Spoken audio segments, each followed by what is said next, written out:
Okay, I welcome you to this second video on the energy of a mass spring system in vertical oscillation in a simple harmonic motion. Now, in the first video, I took time to explain to you that the total energy, if other forces like external frictional forces are excluded, that the total energy, total potential energy of this mass spring system in vertical oscillation is given by half k e squared plus half k y naught squared. Of course, this is the extension here that is produced by the weight of this mass in this position when the mass is in a state of equilibrium, not yet oscillating. And I said this my blue line here is the equilibrium line or reference position of this mass spring system. And this mass can swing or can oscillate between this extreme point A passing through point O to another extreme point B, so around this point O. And I said that whether you're at point A or the mass is at point A or the mass is at point O or point B, that the total energy is conserved, is constant, and is given by this. So if you have not, if you are just looking at this video now, watching this now, I want you to make reference to that last video before you join us so I can be on the same page. Now I'm going to show you how these different energies vary. Like for instance, how does the kinetic energy of this mass spring system vary? At point O or at point A or B, at A or B, the kinetic energy of this body is equal to zero. I've shown that before because the speed is zero, which means that the kinetic energy increases from point A, becomes maximum at point O, and then decrease again to point B.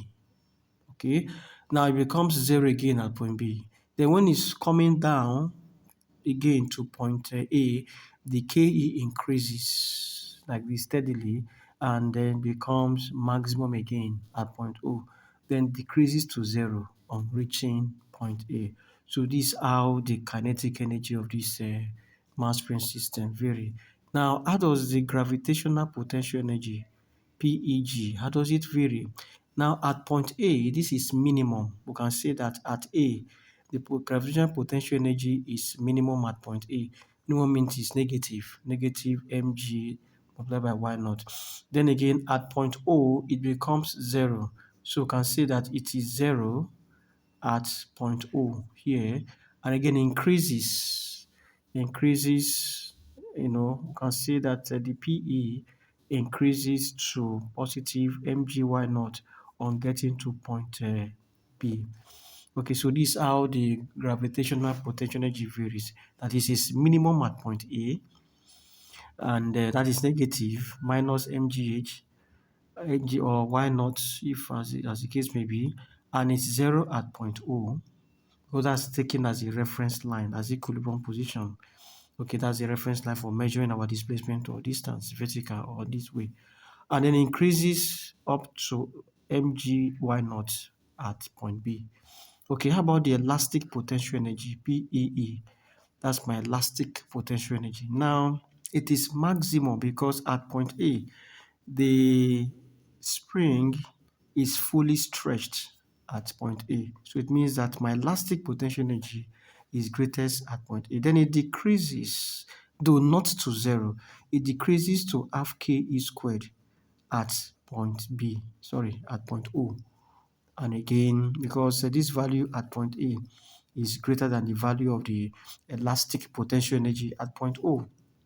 And again, when it gets to point B, it decreases again, then decreases again at, because at point B, the spring is now maybe somehow close to its normal length. The stretch length is very, very small when it gets to point B, so decreases again at B. And the value at B is less than half k squared and also less than the value at point A. So which means the energy that is predominant at point B is the gravitational potential energy, because I already said that at point B the kinetic energy is zero. So we have more of this and less of the elastic potential energy. Now I'm going to show you that at any other point in between point A and O, let's say point P here, or any other point in between point O and B, that the total energy of the system, provided there is no external force or frictional force opposing the motion of the system, that is also given by half k squared plus half k y naught squared. Okay, now let's take point B. Point B, let's assume is midway between point A and point O. Okay, now what is the expression for the total energy? Let me write E total. Now this E total comprises three different energies. What are they? It has the gravitational potential energy PEG. It has also the kinetic energy Ke. It has also the elastic potential energy PEE. These three energies are present at this particular point. Okay, so but what's the expression for that? So let me say that this point P is at a displacement y from the center of oscillation. Remember that this from this equilibrium position to this extreme point A, that's the amplitude, that's the total displacement y naught.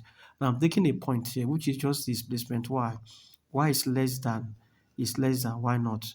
Okay, so that is just the displacement. So it has gained remember I said that the PE reduces, becomes minimum here, increases to zero. Yes, increase to zero, or it is zero, because of course minimum value is always minus this is less than zero. So the gravitational potential energy increases to mgh negative minus mgy rather, because the displacement is y below the equilibrium position. So what's my Ke? K is half m omega squared into y naught squared, which is amplitude, minus y squared. Okay, so because that is just the displacement of the body at point. For the elastic potential energy, you can see that the total stretched length of the spring, if you come back to the diagram, is E plus Y. That's when the mass was at point A. Here, we said the total stretched length was E plus Y naught. But since we are considering a point here, point P, so the total stretched length is E plus Y. That gives the total energy stored potential. Elastic potential is half K into E plus Y all squared. Okay, recall again that this m omega squared is equal to K. I think I've shown that before. So that the total energy now is minus mgy plus half k into y naught squared minus y squared, right? Okay, I hope you are following. Then plus that is half k into, I'm going to do something here, and what is that? I'm going to expand this bracket. That gives me e squared plus 2ey plus y squared. Okay, expanding that. So I will expand everything that minus mgy plus that's half k y naught squared minus half k y squared plus expanding this. That gives me half k squared plus this times this gives me key plus half ky squared. Let's be very careful here because sometimes you cancel that definitely. So this ke is equal to mg. So this term and this term goes. Okay, let's see another term that will cancel out. This is minus ky squared plus half ky squared. That is minus half ky squared plus this. That's gone.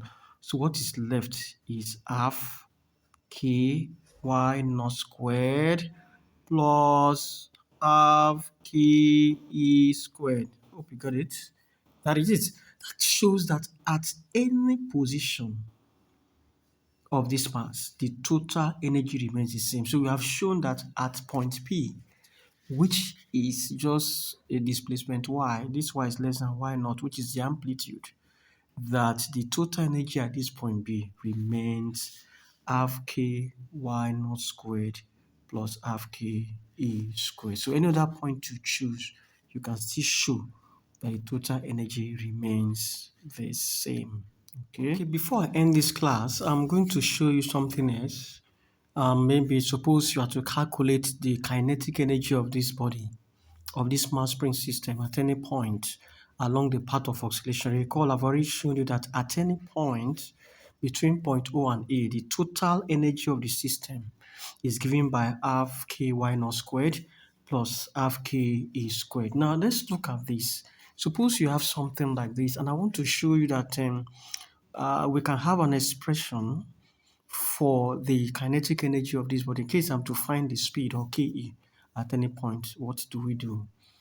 Okay, we can just proceed quickly and remember that the total energy is always constant and is given by half k e squared plus half k y naught squared. Okay, that's the total energy at any point. And then at point P, which is having a displacement y, this is my displacement y. Recall that this y displacement is less than the amplitude y naught of oscillation. So let's see at point P, this total energy present. I want to see the different energies present, in this mass spring system when the body rises, when the mass rises to point P. One, we have the minus mgy, where that it has gained some potential energy because here potential energy was minimum. It's going towards the center of oscillation, which is point O here.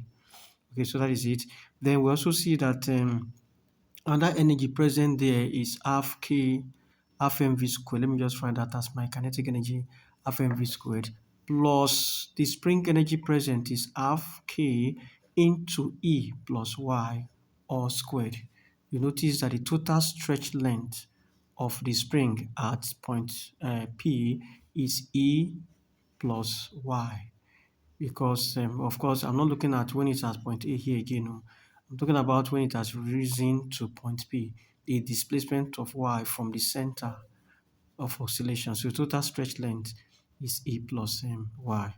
So we're going to play with this. So we have, let's work with this, half k squared plus half k y naught squared is equal to minus mgy plus, this is the key I'm looking at. I'm going to later make that the subject of the question plus, let me open this bracket. I'm going to have half k into e squared plus 2ey plus y squared. Okay, so that when I expand, I'm going to have minus mgy plus half mv squared, which is my ke, plus half k e squared plus this times it gives me key because 2 cancels 2 plus half k y squared. That gives me equal to half k e squared plus half k y naught squared is equal to.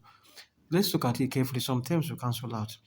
Half k squared is always there, so that's both of them are not needed.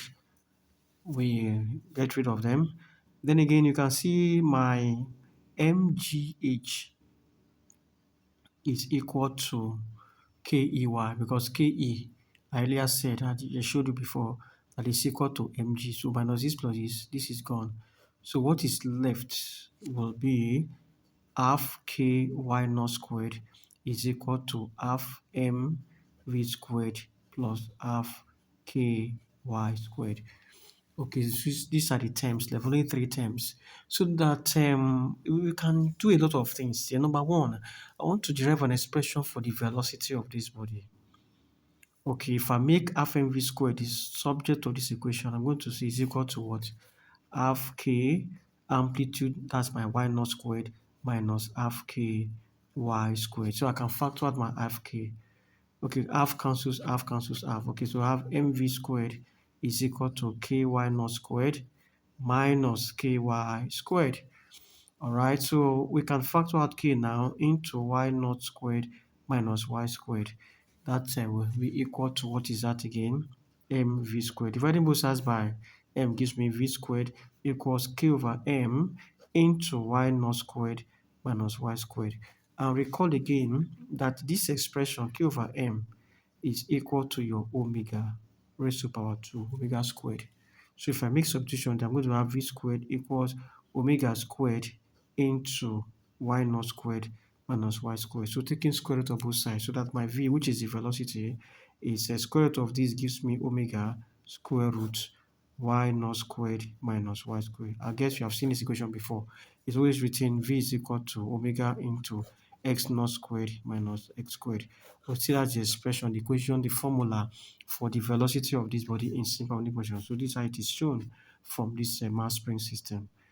Okay, so if I want to find the kinetic energy, it is just this minus this. So this is true also at any point other than the two extreme position, because at point A or B here, which is the highest point up here, risen by the mass, or this point A here or B here, then the K is 0.